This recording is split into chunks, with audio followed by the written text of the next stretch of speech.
Welcome to the Let's Be Honest podcast, Chaos and Clarity in Education. I'm Dr. Atkinson. And I'm Dr. Nash. We are so honored to be joined today by a speaker whose message has impacted millions of students, educators, and leaders across the country and around the world. Mr. Marc Mero is a former professional athlete and champion wrestler, known to many as Johnny B. Bad and Wildman Marc Mero, who has transformed his platform into purpose. Today, he is an internationally recognized motivational speaker and the founder of Champion of Choices. Through his work, he has dedicated his life to helping young people make positive decisions, overcome adversity, and truly recognize their value. His story not just about success, it's about struggle, loss, reflection, and ultimately purpose. What makes his work powerful is not just what he says, but how deeply it connects to the realities students and educators face every single day. Today, we want to go beyond the message and into the man, his journey, his mission, and what school leaders can learn from his work. Mr. Mero, welcome to the Let's Be Honest podcast. Doctor, it's great to be on your podcast. Thank you guys for having me. I've been looking forward to this, man. This is going to be a great time that we're able to share together today. So, Mr. Mero, for your first question, many people know you for the powerful message you deliver to students, but not everyone knows the full story behind it. Can you take us back? What experiences in your life shaped the message you are now carrying across the world? Well, like any young person, I had big dreams, man. I dreamt big, and I want to do something great in this world. And it really is about choices. And that's why I started the program Champion Choices, because we're defined by the choice we make. And through sports, I became very successful in football, hockey, and boxing, then eventually making it to professional wrestling, where I became a 3-time world champion and intercontinental champion in the WWE. Fought and wrestled some of the greatest wrestlers that's ever lived, Ric Flair and Stone Cold Steve Austin and The Undertaker. The list goes on and on. But then I made some really bad choices. And that's where the program started, was that I wanted to share with people where my good choices took me and be blatantly honest where those bad choices took me. And it led to this incredible program called Champion Choice, where I've been speaking now for 19 years all over the world. When I say all over the world, I'm talking about going to Russia and Guatemala and all over the US and Canada. It's just been incredible. The UK. But there's no place like being home and working with our kids right here. You wrestled against Stone Cold Austin? Yes, I did. Well, in fact, I beat him. I beat him in the tournament for the Intercontinental Championship, and wrestled him probably well over 100 times. He's a great guy, a great wrestler, and one of my favorites to work with. All right. So when you're speaking to students of different backgrounds, urban, suburban, rural, what patterns do you consistently see in what they're struggling with? Well, obviously, we're seeing a lot of mental health aspects, whether it's depression, anxiety, being bullied, and not having the low self-esteem, and things that, we all go through as students, but I've never seen it quite at the level it is right now. And a part of that is social media. I mean, our smartphone has pretty much outsmarted us, and I think it's led to a lot of problems with students scrolling all night long, not getting enough sleep, and then trying to get up and work the day, with just not enough sleep. And it's really affecting a lot of kids. Thank you. So you've been in thousands of schools. What separates schools that feel different, where students are seen, heard, and valued, from those that don't? That's a great question. And I have a very honest answer. It's administration. I really see the way, like when I walk down the hall, when I first come to a school, I'm introduced to the principal, and we're walking through the halls, and the kids are saying hello, and he's high-fiving, or big smiles, or, you have a great day. And it just the kids want to be seen. Kids want to be heard. Kids want to feel like they matter. And when I see administration help kids to feel mattered and seen, it really makes a big difference. And I've been to schools where I'm walking on the hall, and the kids are like almost kind of just don't even look at the principal, or maybe it's kind of scared of them in a sense. And it just shows a lot about the administration to me. What signs, speaking of administration, right? And we also have counselors, support teams. What signs do you think they should be looking for in order to provide support to students? I always find it's kind of the quiet kids, the kids that don't speak up as much as they should, the kids that hold it inside. And it's sometimes I tell kids that when you hold things inside, it's like a volcano. And sooner or later, that volcano erupts, and it often erupts into negative behavior, whether it's depression, horrible bouts, depression, anxiety, whether it's bullying or abusing someone else because of what you're going through. And that could come from things happening at home, could come from things happening at school. But it's those quiet kids that you really got to keep an eye on, that aren't really talking to a lot of kids or kind of staying to themselves. You wonder what's going on inside. So I must admit, I've heard your story on several occasions, and there were times quite similar to your videos online where I had to turn my head and just wipe my eye or pretend I was getting something out of my eye. But when people hear your story, it was too windy for you. It was just too windy, right? It was the wind, absolutely. So when people hear your story, what do you hope stays with them long after the assembly ends? I really feel that by touching a student's heart is how you change their mind.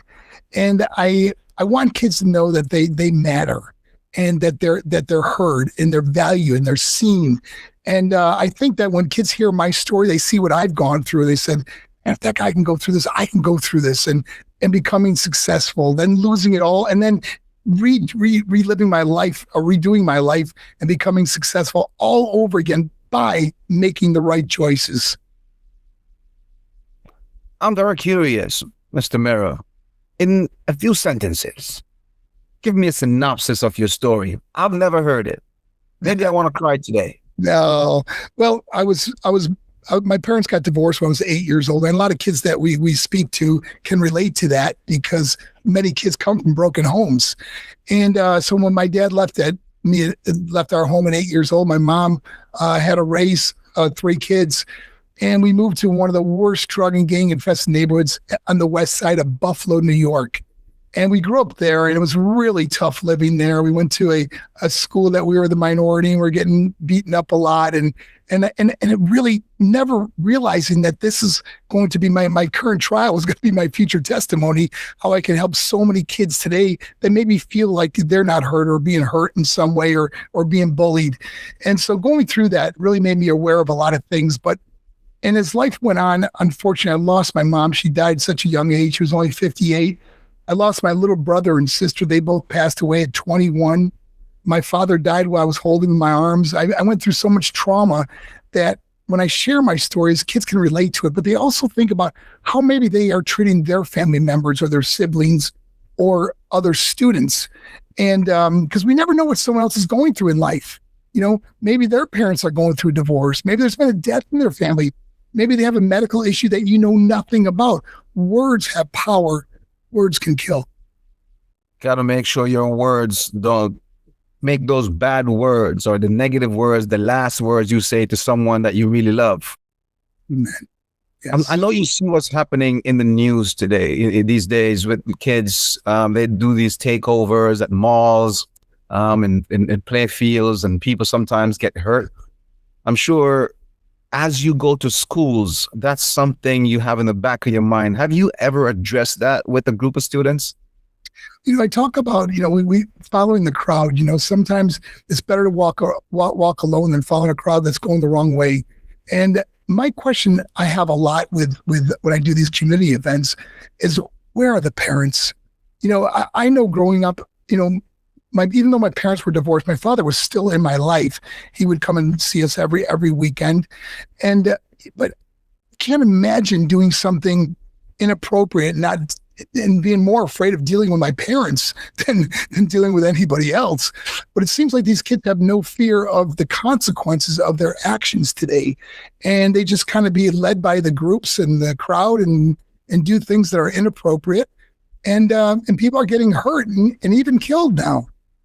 So, Mark, we spend a tremendous amount of time speaking and asking administrators and district office personnel or special guests about self-care. So you travel constantly sharing emotional, powerful stories, but how do you take care of yourself so you can continue to pour into others? I tell you, Dr. Nash, that's a great question. I'm so blessed that I have a strong faith, and first and foremost is my faith. And second of all is having a partner in life. My wife, we can share and talk about everything, but because we deal with hundreds of messages that come in from students, and many of our messages say, "Oh, great presentation, you changed my life," which are wonderful to hear. And I've been doing this for 19 years, and now we got kids that are playing professional sports, own their own business, have started a family, and they say their life was changed from the day I came to their school. Those are great. But on the other hand, we also got letters from students that are suffering from isolation, loneliness, depression, anxiety, being bullied or abused, self-harming, and even kids that feel like they don't even want to be here anymore. And those letters are the ones that break your heart, that you do everything possible to get those students help. And I write them back. I write every one of them back that writes me that are hurting, in the sense that, and let them know that there is hope. You heard my story. You heard what I went through, and how there was a time in my life where I didn't want to be here. But if it wasn't for me opening up and talking to someone, talk to a trusted adult, talk to your parents, talk to a counselor, talk to a mental health specialist, whatever you need. But please talk to someone. Don't hold it inside. So I'm a principal for an elementary school in Brooklyn, in New York City. And when I think about these assemblies, right, they usually happen with middle school, high school. What messages do you have for elementary school kids?